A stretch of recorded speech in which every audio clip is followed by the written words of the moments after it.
And that is the urban lifestyle, right? So a lot of things that are urban have happened. And I think from the definitions of our work itself, a lot is changing. So Gram Vikas probably needs to work in urban context too. And what I do is equally relevant for what we've traditionally known as rural context. The context itself is changing. So the climate is changing, the ground is changing. What are we going to change in our way of work?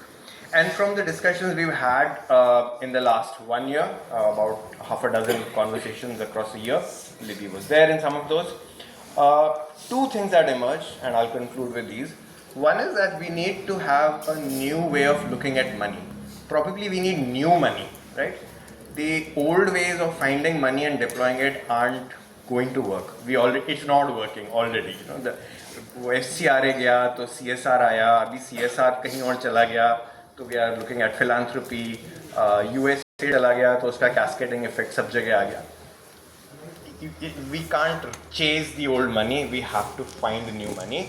There's many ways to do that. Let's figure that out. While we do that, one little exercise we did in this last year was there were about 10 odd partners in the room. There was about 10 crores that was on the table that was being deployed. But we just pulled out the annual reports of the partners and we said, around this table, how much money is there? And these 10 partners, which include Seeds and Gram Vikas and Seva Mandir, who are already here, we had 250 crores being deployed right now every year. Now suddenly that seemed larger than the 10 crores. And then we started an exercise which we haven't finished yet. We started looking at the friendly donors in these reports. Some of Gram Vikas's friendly donors are here. And we are somewhere at about 500, 700 crores, right?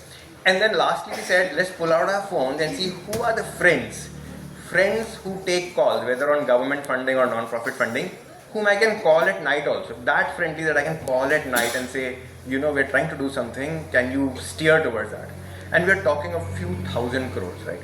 That's what we have in the room today. Let's not look at only traditional monies, let's look at how much of social capital we have, which pulls capital, and how we can make that work for us.